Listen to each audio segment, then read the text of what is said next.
네, 그럼 두 번째 시간 시작하도록 하겠습니다. 기출문제 10문제를 풀도록 하겠습니다. 첫 번째 2016년 21번이네요. 일단 세포의 구조와 기능 쪽 먼저 풀겠습니다. 16년 21번.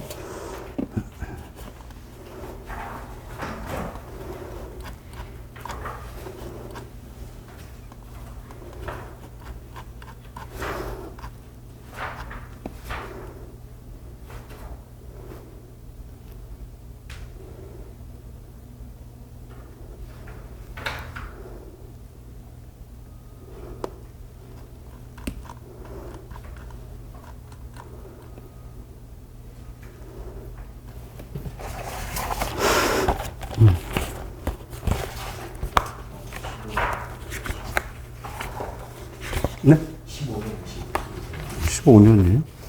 16년, 그러네요. 죄송합니다. 16년 21번.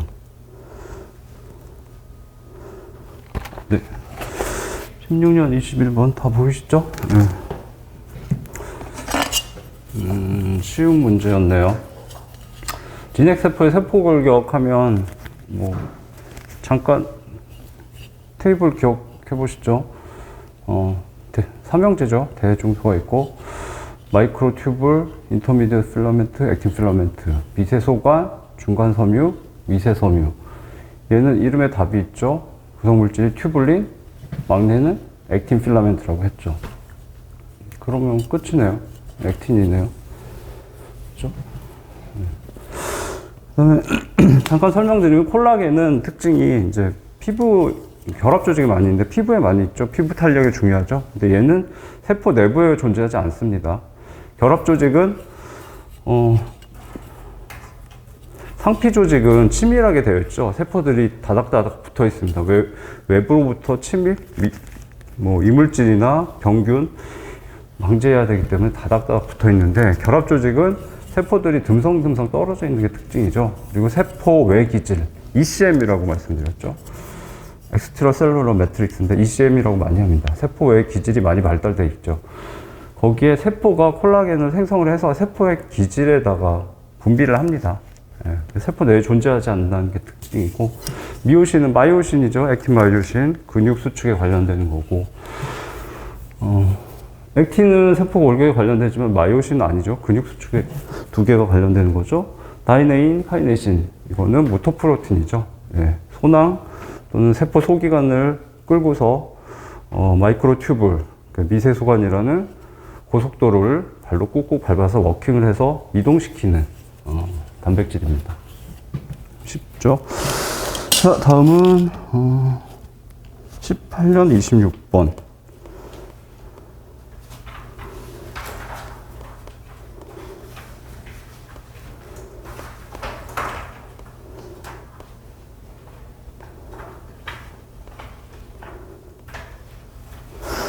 자, 역시 세포 골격 문제죠.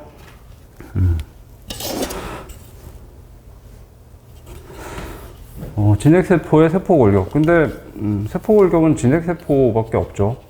세균, 원핵세포는 세포 골격이 거의 발달해 있지 않습니다. 그래서 얘기가 안 나옵니다. 세포 골격, 그럼 진핵세포라는 것도 기억하셔야 되고요. 이게 잠깐만. 26번.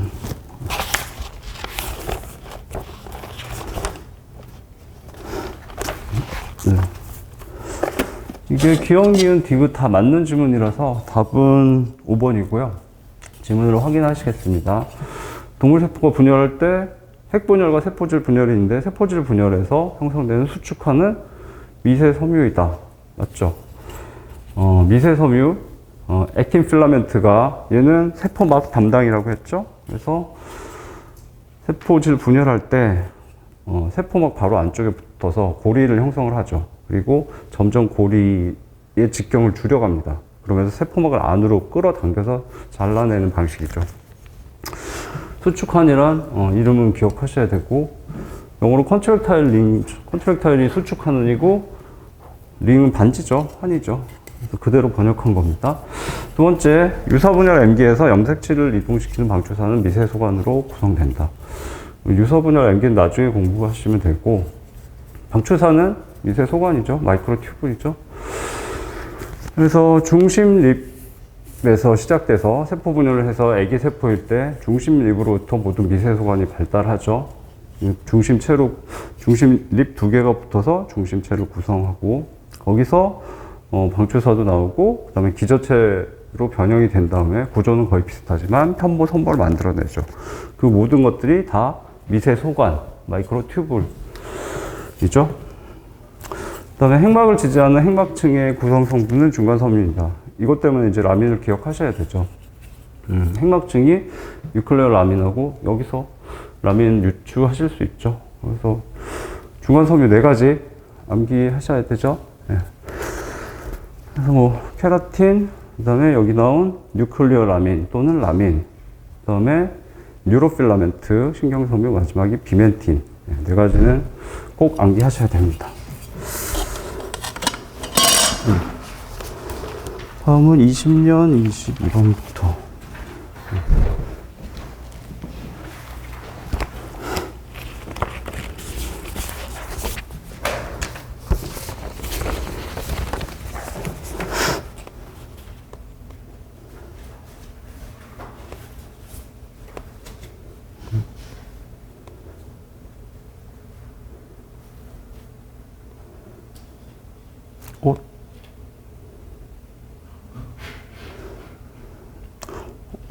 누가 지웠지?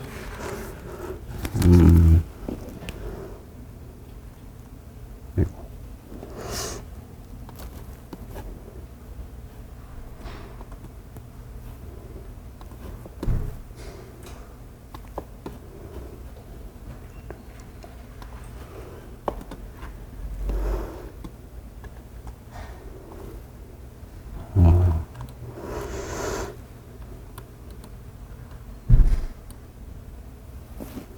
화면을 검은색으로 유지를 하거든요. 왜냐면 촬영 때문에 흰색으로 하면 나중에 동영상이 안 보여요.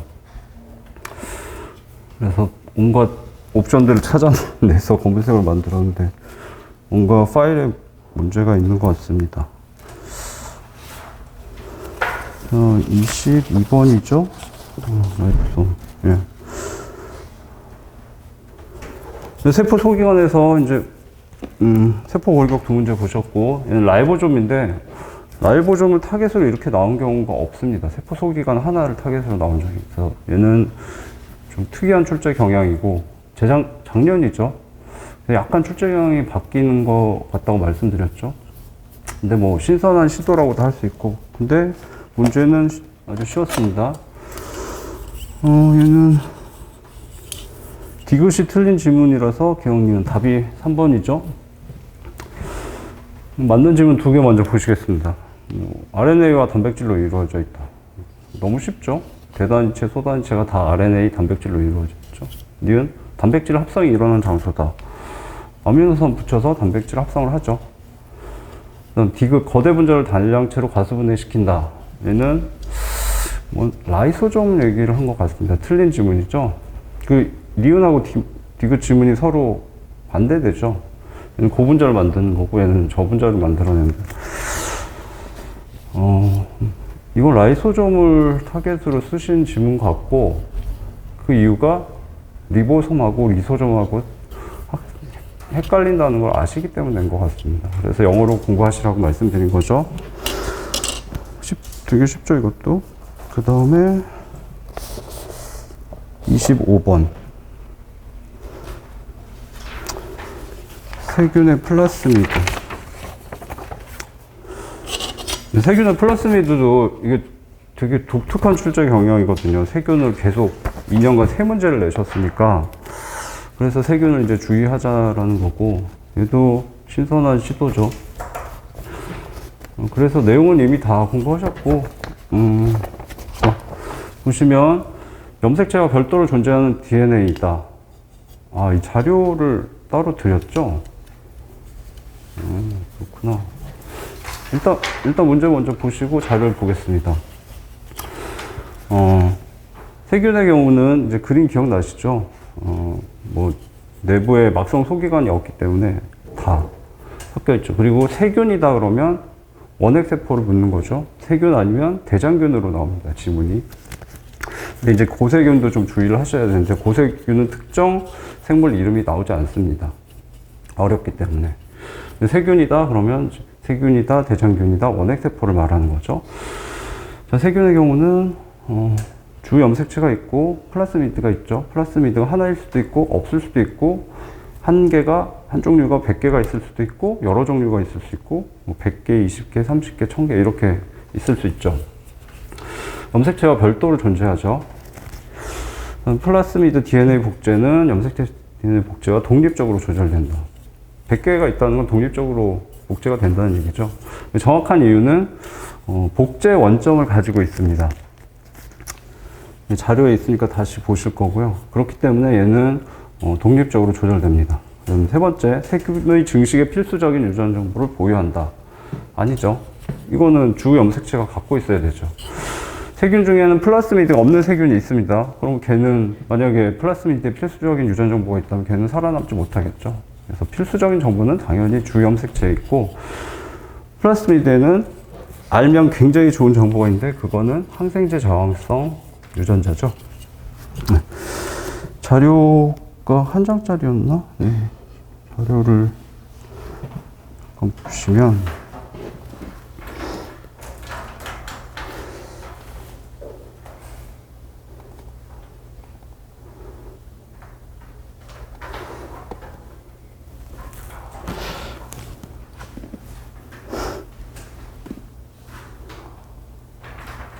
세 페이지짜리네요.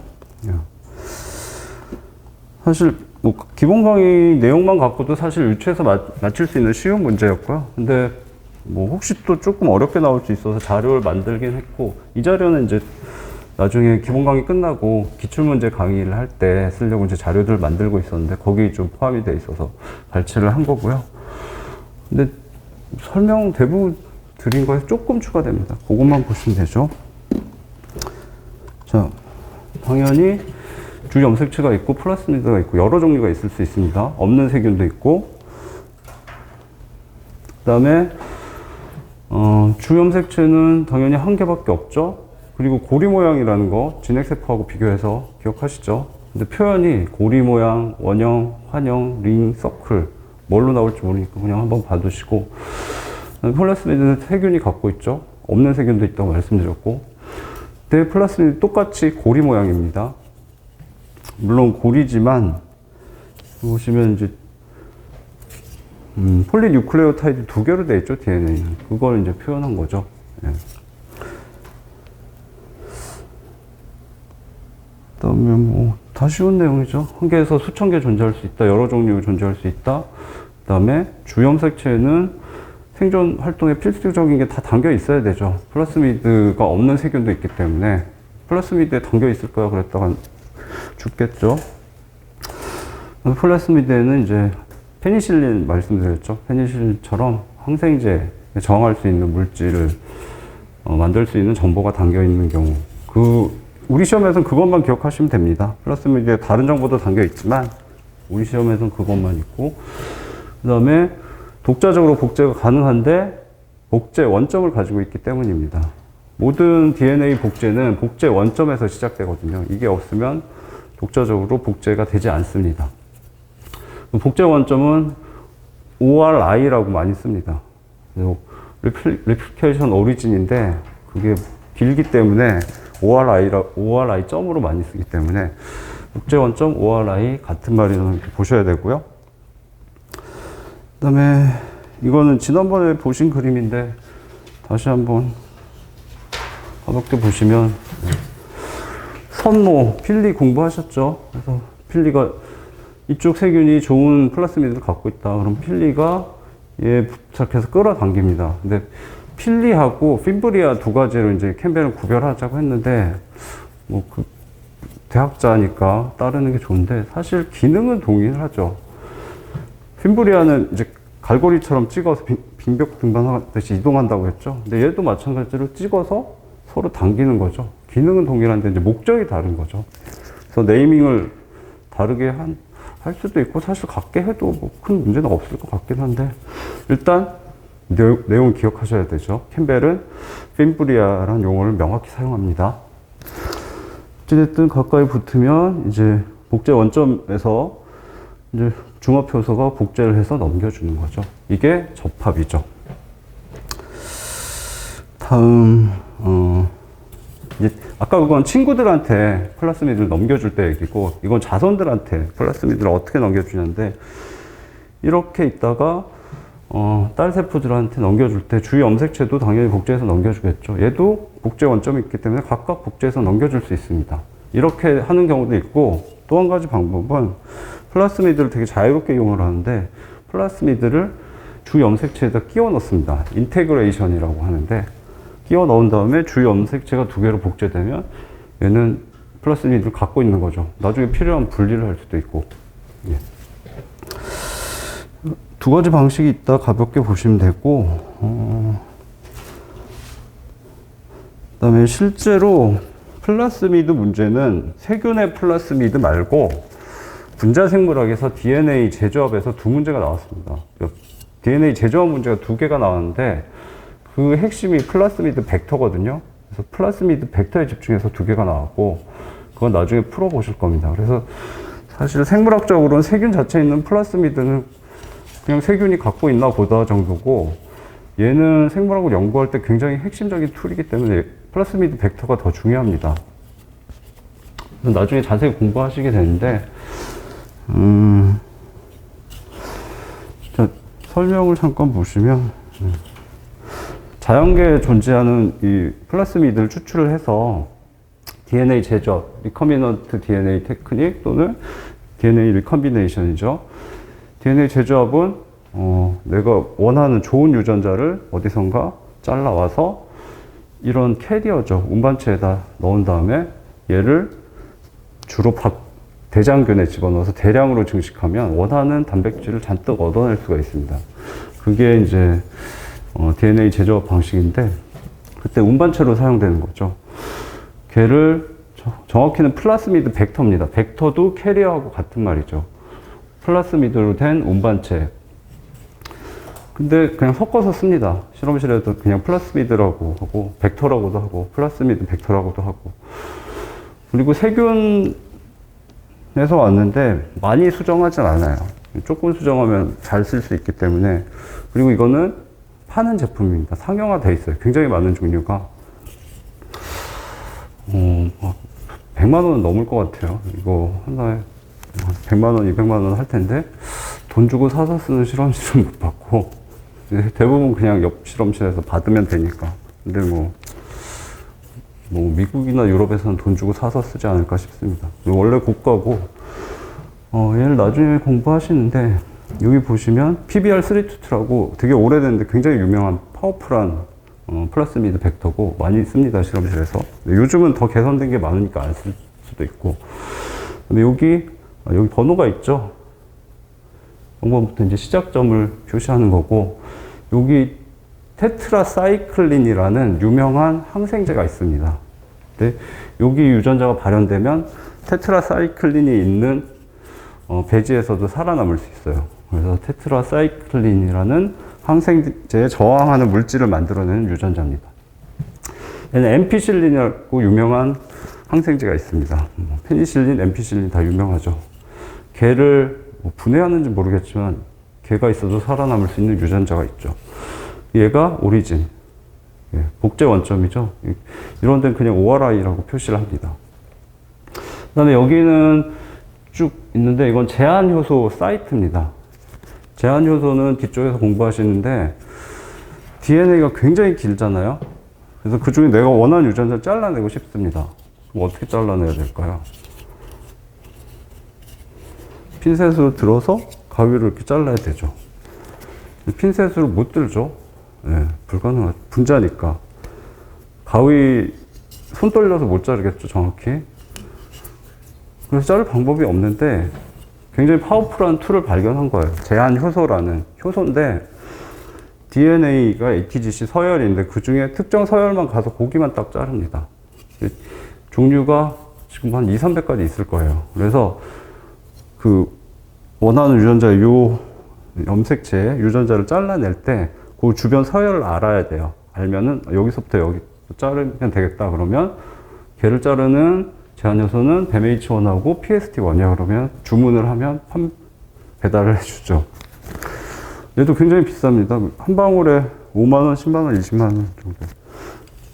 네. 정확히 자를 수 있는 효소인데 가위 역할을 하죠. 근데 그 효소에 맞는 자리들을 만들어 놓은 거예요, 일부러.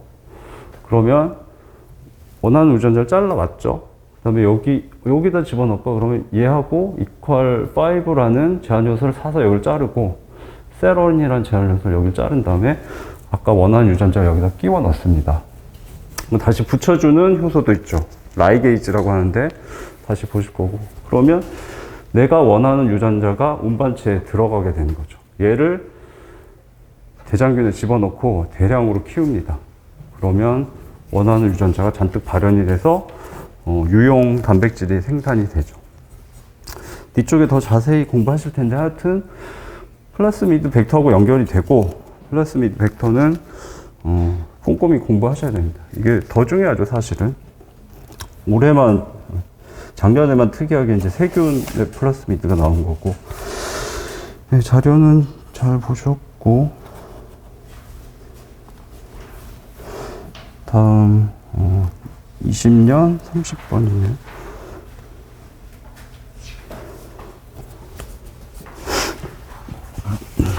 세균의 세포벽 펩티도글리칸이죠. 이거 사실 펩타이드 글리칸은 언제라도 출제될 수 있었는데 독립문제로 이렇게 세포벽에 대해서 출제된 것도 특이한 경향이죠. 세균의 세포벽은 펩티도글리칸이다. 이건 어떤 교재에나 나오기 때문에 질문 하나 나올 수 있었는데 이렇게 나올 줄은 몰랐습니다. 그래서 이미 나왔기 때문에 좀 자세한 내용을 다 강의 시간에 설명을 드린 거고 쉽죠. 그래서 기억 보시면 세균의 세포벽은 펩티도글리칸으로 이루어진 그물망 구조를 갖고 있다. 이거 하나만 아셔도 사실 맞힐 수 있는 쉬운 문제였죠. 기억해 보시면 NAG, NAM, NAG, NAM 반복되는 긴 줄이 있고 옆에 줄들이 있죠. 걔를 NAM과 결합된 아미노산 한 4개 정도가 크로스 링크를 형성하죠. 그 4개가 다시 결합되죠. 그래서 메시 구조, 그물망 형태가 되죠. 그림까지 기억하시니까 쉽고, 두 번째도 쉽죠. 섬유소로 이루어진 다당류는 식물세포죠. 식물세포는 계속 이용당한다고 했는데 이런 식으로 잘 나옵니다. 그다음 세 번째, 분자 이동의 주된 선택적 장벽이다. 세포벽은 식물세포든 세균이든 균류든 모두 기계적 지지만 하죠. 전투가성이고 어떤 물질을 보낼지 그런 거 선택하지 않습니다. 되게 쉬운 질문이죠.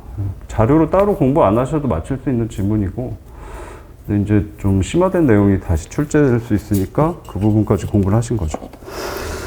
다음 21년 22번.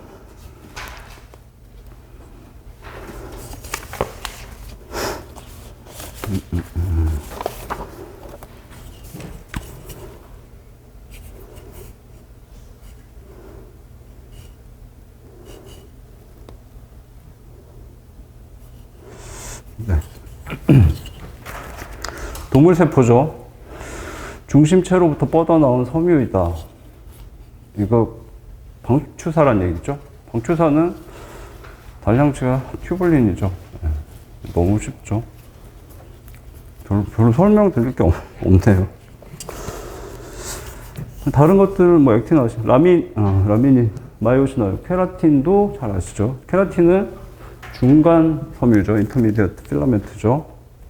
액틴은 미세 섬유, 액틴 필라멘트 구성 성분이고, 라미닌이 문제인데 얘는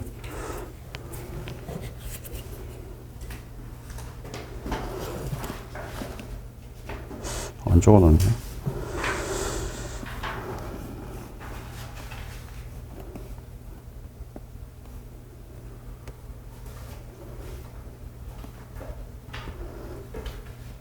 스펠링이 라미닌입니다.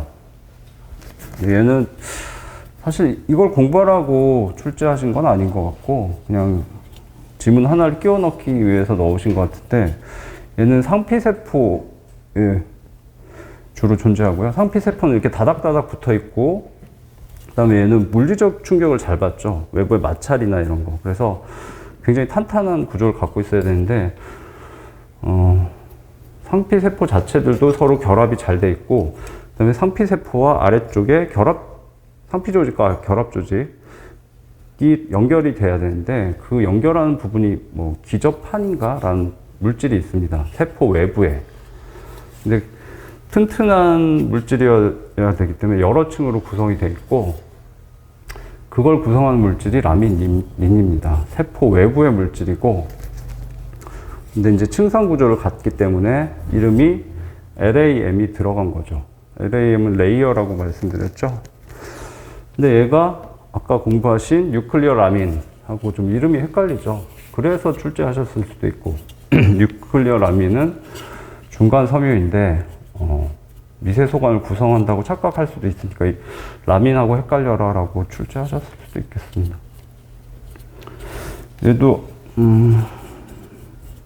얘도 자료에 작성은 해놨는데 나중에 자세한 내용은 뭐죠? 기출문제 해설 강의에서 공부하시면 될 것 같습니다. 다음, 자, 세포 소기관 관련해서 6문제 푸셨고, 그 다음에 세포막 관련해서 13년 24번.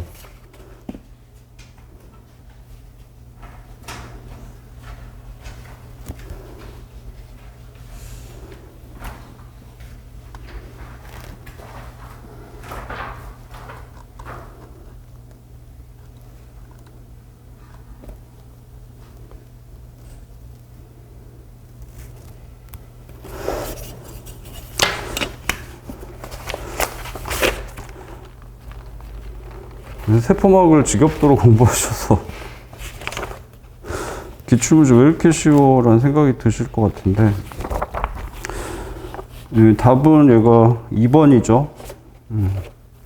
틀린 지문이 2번이고 맞는 지문이 나머지입니다. 틀린 지문부터 먼저 보죠. 그럼 세포막, 생체막이라고 출제될 수도 있고, 어쨌든 인지질은 수평 이동을 하지 않는다. 말도 안 되죠. 왜 이렇게 쉬운 질문을 내셨을까? 네, 그 다음 1번 보시면 맞는 질문입니다. 유동성 불포화 지방산이 많을수록 커진다. 네. 시스 결합을 주로 갖고 있고 꺾이기 때문에 유동성이 커지죠. 세포막 외부로 돌출된 일부 당 단백질은 세포간 인식에 관여한다. 얘는 사실 이때 당시 좀 어려운 질문이었을 수 있습니다. 왜냐하면 기본 강의에서 딱히 강조하진 않거든요. 근데 이건 잘 출제하신 것 같고, 내용은 설명드렸죠. 당은 굉장히 다양한 종류, 서열, 분지 구조를 형성할 수 있기 때문에 많은 정보를 담을 수 있습니다. 그래서 세포간 인식에 관여하기 적당하죠. 근데 이 부분은 더 공부하려면 캠벨에도 안 나오고 상위 교재를 봐야 되기 때문에 강의를 할 수도 없고 그냥 이 한 문장 암기하세요라고 할 수밖에 없죠. 그래서 잘 출제하신 거죠. 다음, 인지질은 양친매성 분자이다. 예. 이건 용매죠. 물과 기름에 다 친하다. 라는 뜻이죠. 당연히 친수성 머리, 소수성 꼬리가 있으니까 당연한 얘기죠. 자, 이것도 쉽죠. 인지질 이중층 내부와의 친화력. 내부는 소수성 영역을 말하는 거죠. 당연히 내재성 단백질보다 내재성 단백질이 크겠죠. 얘는 소수성이 없기 때문에 표면에 존재하는 거죠. 다음 15년 21번이네요.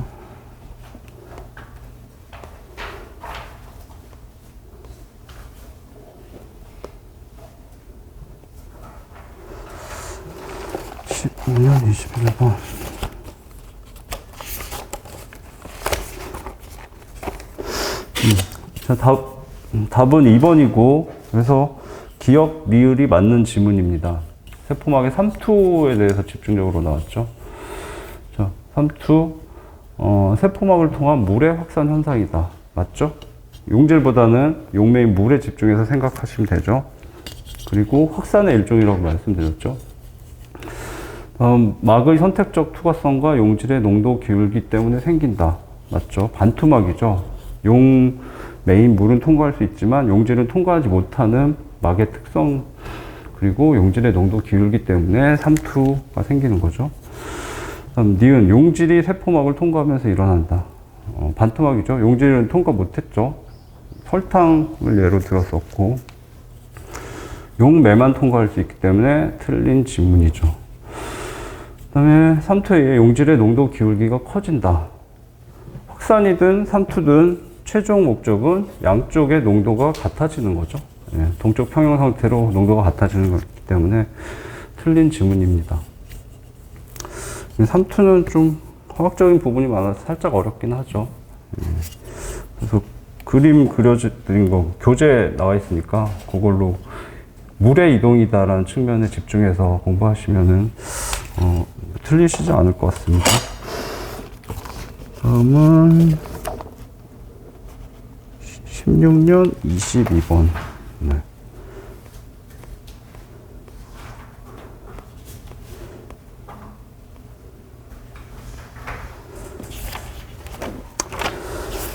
년 21번이고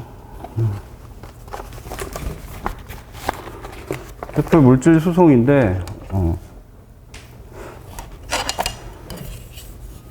답은 2번이죠. 디귿만 맞는 지문이고 얘는 틀린 지문입니다. 일단 맞는 지문 먼저 보시겠습니다. 세포 안의 물질 막으로 써서 세포 밖으로 내보내는 적용을 세포의 배출, 엑소사이토시스라고 한다. 설명할 게 없네요. 맞는 지문이고. 삼투는 세포막을 통한 용질의 확산이다. 아니죠. 물의 확산이죠. 용매의 확산이죠. 반복해서 나온 지문이고, 세포로부터 대기로의 CO2의 이동은 세포막을 통한 능동수송. 아니죠. 산소 O2, CO2는 작고, 그 다음에 극성이 거의 없기 때문에 막단백질에 도움 없이 그냥 인지질 이중층을 통과합니다. 그냥 단순 확산이죠. 능동수송은 촉진 확산도 아니고 능동수송은 전혀 상관이 없죠. 굳이 통과할 수 있는 걸 막단백질을 이용해서 ATP를 소모해서 할 필요가 없죠. 인체는 되게 효율적으로 구성되어 있습니다. 그 다음에 마지막인가? 20년 21번이네요.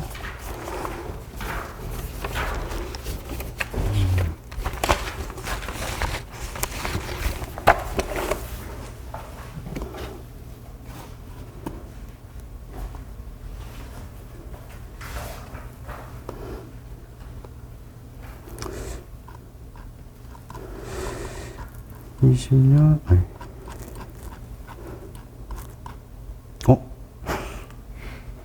아까 그거네요.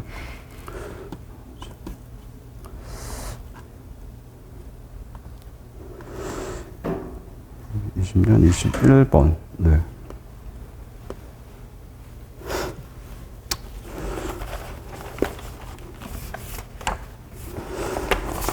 그래서 답을 5번이네요. 아, 이게 그 논란이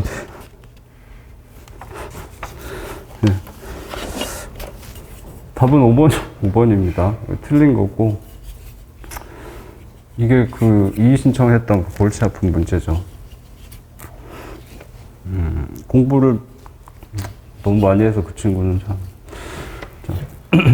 옳지 않은 건 일단 5번부터 보시겠습니다. 포화 지방산의 꺾임은 느슨하고 유동적인 여기서 딱 걸려야 되죠. 포화 지방산은 꺾임이 없습니다. 그래서 바로 틀린 질문이죠. 그 다음에 옳은 것들 뭐 보시죠. 유동 모자이크 모형 뭐 다 하시고, 선택적 투과성 당연하죠. 인지질 쉽고. 요게 4번 질문이 좀 문제였죠. 네. 4번 질문은 정확히 출제자분이 인지질 이중층이 아니라 세포막이나 생체막이라는 용어를 쓰셨어야 되죠. 세포막은 당연히 비대칭적 구조죠. 방향성이 선명하죠. 나쁜 물질은 내보내고 좋은 물질은 들여보낸다. 막단백질 자체가 거꾸로 붙어 있으면 거의 세포가 죽죠. 소디움 포타슘 펌프가 거꾸로 붙어 있다. 그러면 세포는 기능을 못하고 죽을 수밖에 없습니다. 그래서 생체막, 세포막은 당연히 비대칭적 구조고 생물학적으로 중요합니다. 지문화될 수 있고. 그리고 그 중요 기능은 막 단백질의 비대칭성 때문이죠. 인지질 이중층의 비대칭성도 영향을 미치겠지만 크지 않겠죠. 실제로 인지질 이중층도 비대칭입니다. 약간 인지질 이중층 우리 인산하고 콜린만 공부하셨지만 콜린 성분도 바뀔 수 있고 그다음에 지방산도 성분이 다 바뀔 수 있죠. 굉장히 종류가 많죠. 두 개가 같은 지방산일 수도 있고 다를 수도 있고 그래서 약간은 실제 깊숙이 들어가면 인지질 이중층 비대칭적 구조는 맞습니다. 근데 사실 전공자들도 알기 힘든 거를 지문화했다고 의미가 없죠. 그리고 생물학적으로 그렇게 중요하진 않고 그래서 제가 보기에는 이거는 세포막, 생체막이라고 표현을 하셨어야 됩니다. 녹화가 되고 있는데 자꾸 얘기하니까 부담스럽긴 하네요. 그래서 이거를 좀 더 섬세하게 하셨으면 더 좋은 문제가 아니었을까 싶고요. 그 친구는 좀 말도 안 되는 포화 지방산이 킹크는 영어 외고 출신이었어요. 킹크는 동사가 또 될 수 있다. 영어에는 동사, 명사 같이 있는 게 많죠. 그래서 이거는 포화 지방산이 있었는데 꺾여서 불포화 지방산이 형성이 돼서 이거 맞는 지문이기 때문에 이 신청을 해야 된다 그래서 말도 안 되는 소리 하지 말고 이쪽을 공격해라. 근데 절대로 못 이긴다. 이거 맞거든요. 인정하실 이유가 없죠. 그런 스토리였습니다. 자, 그래서 10가지, 10개 기출문제 다 풀어보셨고, 앞으로는 이제 계속 기출문제를 푸실 텐데, 같은 느낌을 받으실 거예요. 별로 어렵지 않습니다.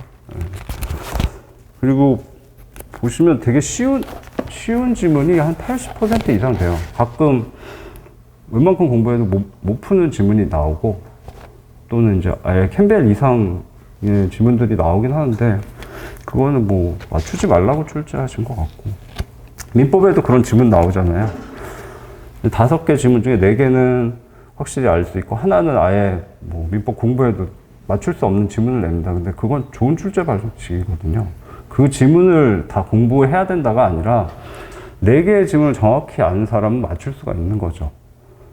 3개의 지문을 아는 사람은 맞출 확률이 50%가 되는 거고 그래서 5개의 지문을 아는 사람은 드물겠죠. 그래서 4개의 지문을 아느냐, 3개의 지문을 아느냐, 그걸 변별할 수 있는 좋은 출제 방식이기 때문에 그런 방식은 앞으로도 없어지지 않을 거고요. 생물에서도 나타납니다. 근데 그 지문 자체를 들고 판다. 다음엔 출제 안 되죠. 네.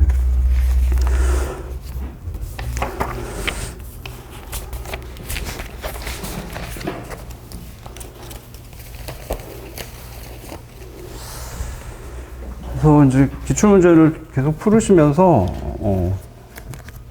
금방 정복할 수 있다는 느낌을 받으실 거예요. 생물이 어렵다는 분들도 많긴 한데 잘 접근하면 굉장히 쉽고 짧은 시간 안에 목표를 달성할 수 있는 과목이라는 게 자신한테 증명이 되실 겁니다. 예, 그 다음에 어제 약속한 게 있죠.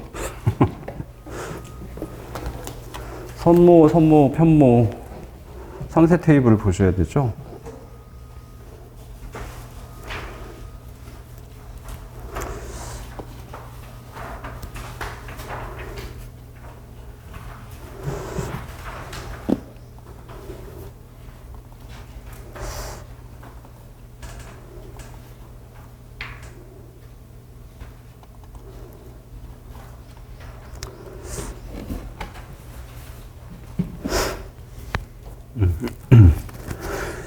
얘는 사실 얘도 기출이 됐고 올해 기출이 됐죠. 근데 세포 소기관 쪽이긴 한데 정확히는 뒤쪽에 분류학에 속하기 때문에 분류상에서는 뒤쪽에 있고 나중에 뭐 분류학 공부하시고 그때 다시 한번 보시게 될 겁니다. 그 기출 문제는. 그리고 공부하셔서 아시겠지만 사실 선모는 세균, 고세균에 존재하고 선모는 진핵생물에 존재한다. 그 한 문장만 그냥 말씀드리고 끝내도 될 수는 있어요. 근데 제가 걱정되는 건 이제 출제 경향이 많이 바뀌면서 선모에 대해서 사실 중요하거든요, 생물학계에서. 얘를 다시 자세히 물어볼 가능성이 조금은 있기 때문에 대비를 하는 게 맞다고 생각이 됐고, 그래서 정리를 한 거고, 솔직히 핀브리아 같은 경우는 제가 캠벨을 공부할 당시에는 이런 용어가 없었습니다. 그 얘기는 그때 당시 연구가 되고 있었거나 그 이후에 연구가 돼서 좀 이름 갖고도 논란이 있잖아요.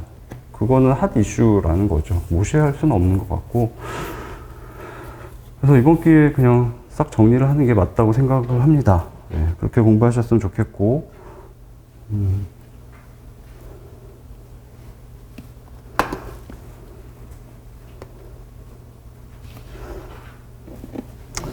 살짝 리뷰를, 복습은 다 하셨죠? 약속하셨으니까. 살짝 리뷰를 빠르게 하겠습니다.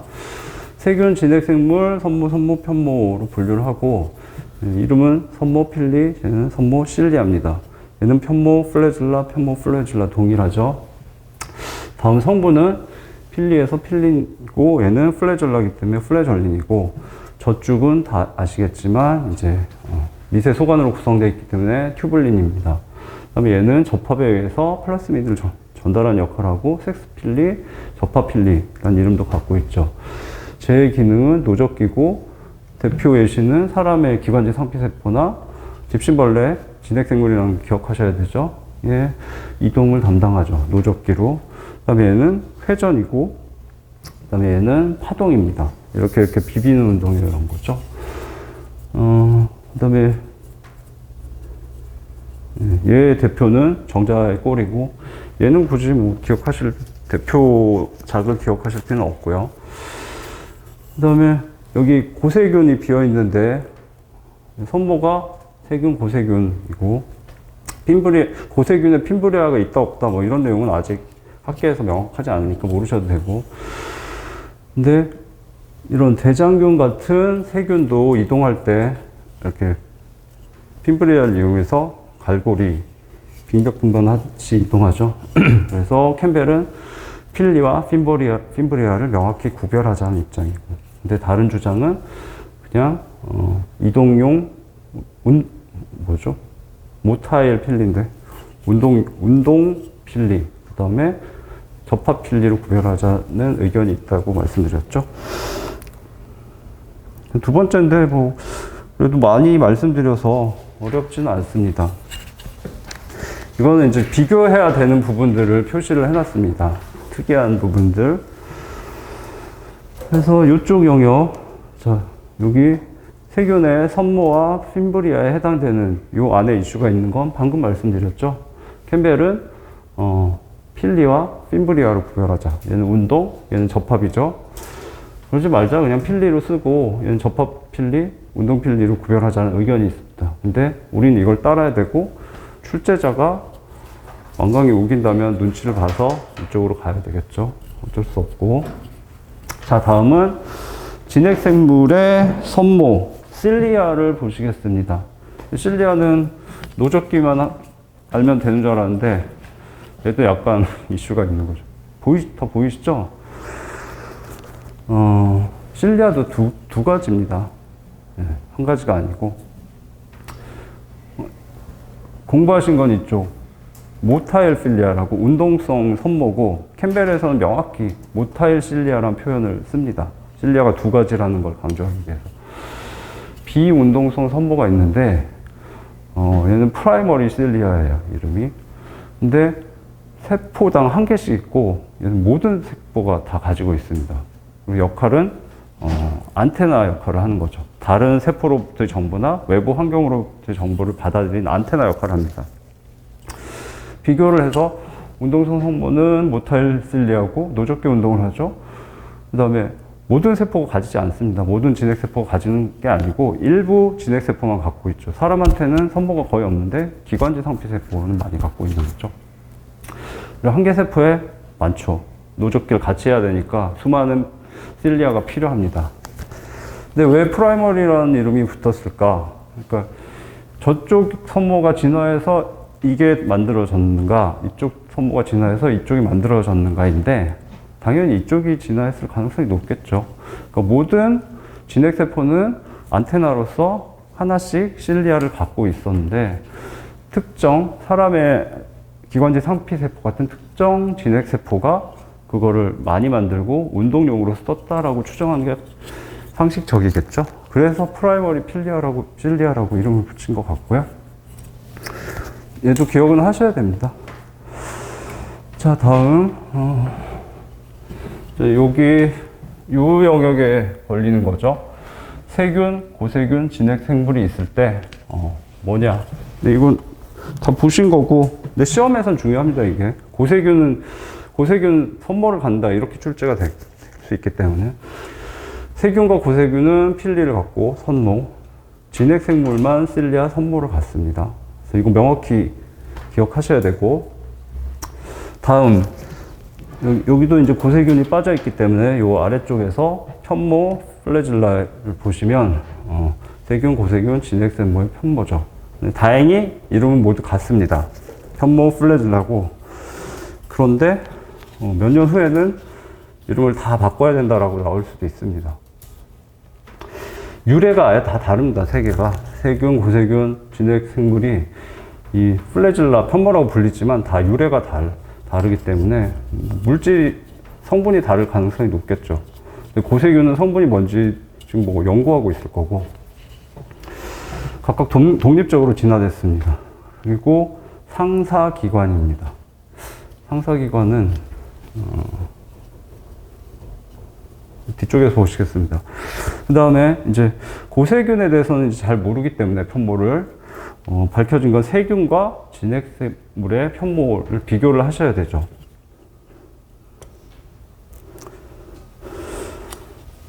자, 세균의 편모, 진핵생물의 편모입니다. 크기는 당연히 얘가 크겠죠. 세균보다 진핵세포가 거의 10배 이상 큽니다. 부피로는 1000배, 몇천 배 된다고 보셔야 되죠. 큰 배를 움직여야 되니까 당연히 편모는 두꺼울 수밖에 없죠. 두 번째, 얘는 편모가 세포막을 뚫고 나온 구조죠. 세포막이 보호하고 있지 않습니다. 네, 얘는 세포막에 쌓여있는 거 그림 보셨죠? 그 다음에 구성 성분은 플라줄린이고 얘는 튜블린이고 얘는 회전운동, 파동운동. 이건 다 공부하신 거죠. 그래서 다시 정리해서 보시면 되겠습니다.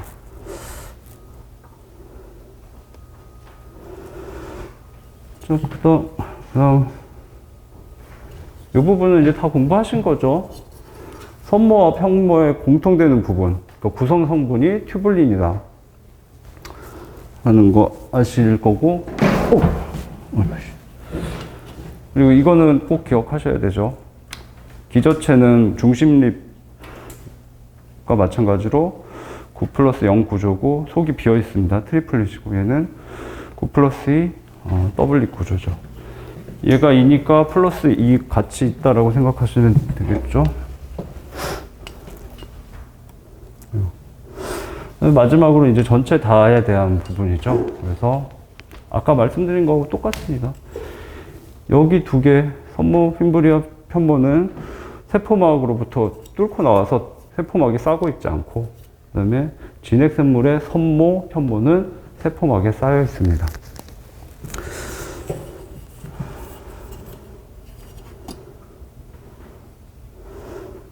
그래서 이걸로 나머지 비교하면서 정리를 하시면 되겠죠? 그 다음에,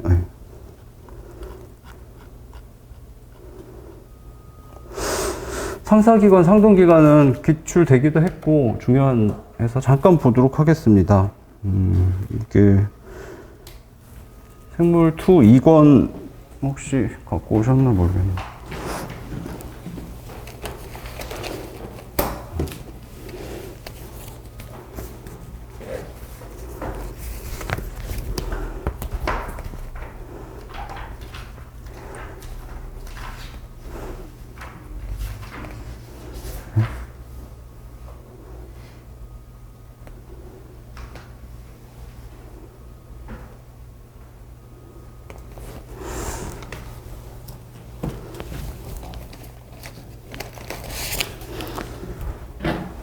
사진을 안 찍었네요. 좀 같이 보시죠.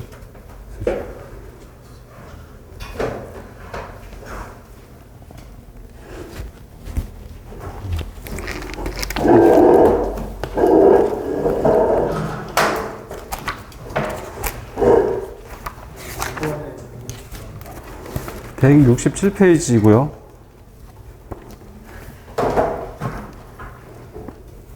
생물 2의 2권 167페이지입니다.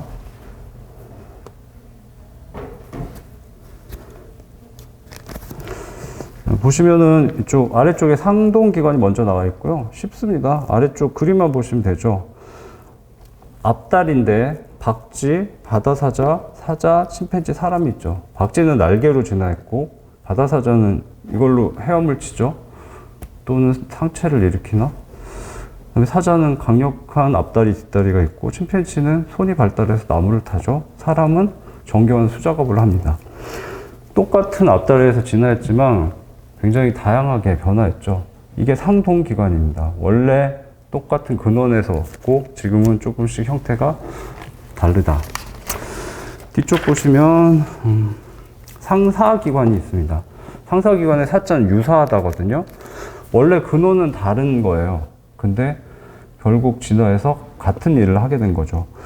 예시를 보면 사진부터 보시면 새의 날개하고 곤충의 날개 나오는데 다 비행을 하는데 사용되죠. 그렇지만 새의 날개는 앞다리가 변화한 거고 곤충은 표피에서 온 겁니다. 다리가 변화한 게 아니고 상피세포가 변화한 거죠. 상피 조직이 변화해서 날개가 된 거죠. 그 다음에 여기 예시들이 몇 개 나와 있는데 다 보셔야 됩니다. 이런 예시들은 자주 보셔야 되고, 그림 왼쪽에 보시면 완도의 덩굴손과 포도의 덩굴손이 나와 있습니다. 이렇게 말리면서 다른 나무에 올라갈 수 있는 거죠. 하나는 잎에서 나오고 하나는 줄기에서 나옵니다. 완도인지 포도인지는 제가 한 30번 공부했는데 안 외워지더라고요.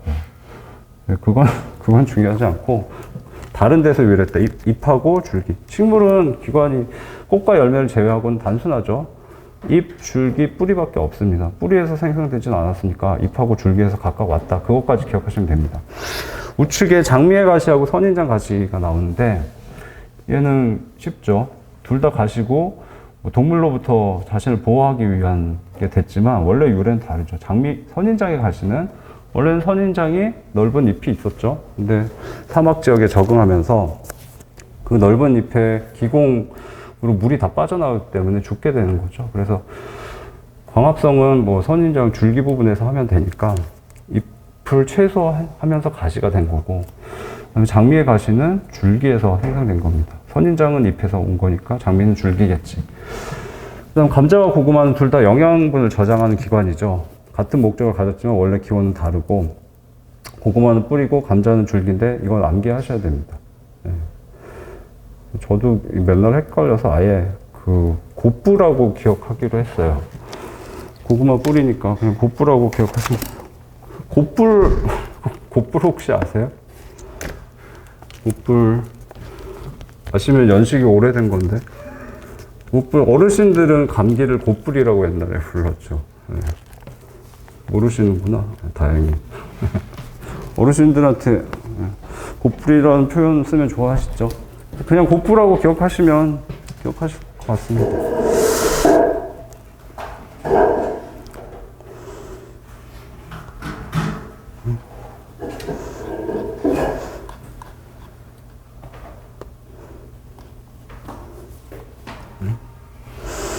뭐 다 설명드렸는데, 예. 상동기관은 서로 상자하고 같을 동자입니다. 원래 유래가 같다. 한자를 기억하시면 좀 상사기관은 닮을 사자입니다. 유사하다 할 때. 닮았지만 실제 본질은 다르다는 뜻이죠. 됐고, 그림만 마지막으로 보시면, 이 그림 보실 때 생물에서는 복잡한 그림을 보시는 게 안 좋아요.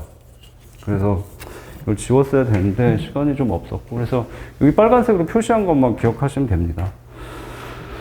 진핵생물, 진핵세포의 선모죠. 실리아죠. 베이설 바디 기저체가 있고, 얘는 9+0 구조고, 여기 플라즈마 멤브레인, 이게 플라즈마가 세포질이죠. 멤브레인이 막입니다. 그래서 세포막을 플라즈마 멤브레인, 셀룰러 멤브레인이라고 합니다.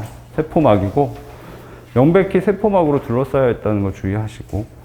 근데 요거는 좀 착각하기 쉬운 부분이, 그럼 얘가 선모의 막이 아닌가라고 생각하실 수 있거든요. 저도 그런 오해를 할 수 있는데, 얘는 선모의 막이 아니고 그냥 세포막입니다. 그냥 세포막이 연장돼서 보호한 거고, 그 차이를 아시려면 얘를 여기를 꾹 눌러서, 여기 선모가 여기까지라고 하고 꾹 눌러서 선모를 안으로 집어넣어 보죠. 세포질 안으로. 그래서 요 9+2 구조만 존재하겠죠. 막으로 쌓여있지 않죠. 여기 막은 세포막입니다. 만약에 그 상태에서 라이소좀하고 비교를 해보시죠. 라이소좀은 안에 가수분해 효소가 있죠. 그래서 막으로 쌓이지 않으면 가수분해 효소가 다 나오죠. 세포막 안에 라이소좀의 막이 있는 겁니다. 그래서 라이소좀은 막을 갖고 있는 구조고, 얘는 막을 갖고 있지 않은 구조죠. 여기는 원래 세포막이 그냥 연장되어 있는 것 뿐이죠. 선모막, 편모막 이런 건 당연히 없습니다. 저도 처음에 좀 헷갈리더라고요. 그래서 설명드리는 거고, 얘도 뭐 컬러풀한 거 싫어하는데 되게 컬러풀하죠. 그래서 이 빨간 부분만 보시면 되고요. 얘는 진핵세포의 편모죠. 플래질라고. 얘도 플라즈마 멤브레인 세포막이 있다는 거, 그걸 기억하시면 되겠죠. 얘도 편모의 막이 아니고 그냥 세포막이 연장된 거죠. 그 다음에 더블릿. 예. 더블릿 구조로 되어 있고, 당연히 9+2 구조고, 그다음에 이거 하나가 미세 소관이니까 마이크로 튜블이라고 표시되어 있죠. 근데 하여튼 이런 움직임을 만드는 게 카이네이신이 아니고 다이네인이라는 거 기억하셔야 됩니다. 다이네인. 분명히 이걸 문제로 내려면 카이네이신이 운동을 만들어낸다라고 출제하시겠죠. 단순 암기지만 기억하셔야 되는 부분이죠. 다 보셨고, 마지막으로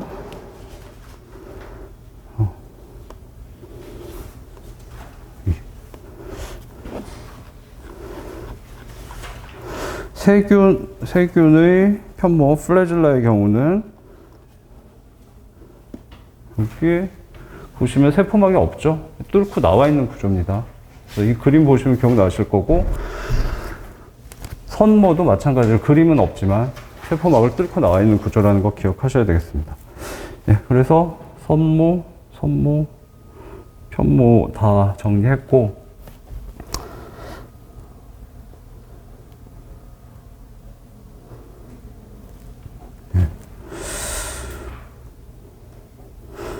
자료를 일부러 좀 공부하기 편하게 만들었으니까 잘 이용하셨으면 좋겠습니다. 다음 진행을 해야 되는데 시간이 애매하네요. 그냥 15분 쉬도록 하겠습니다.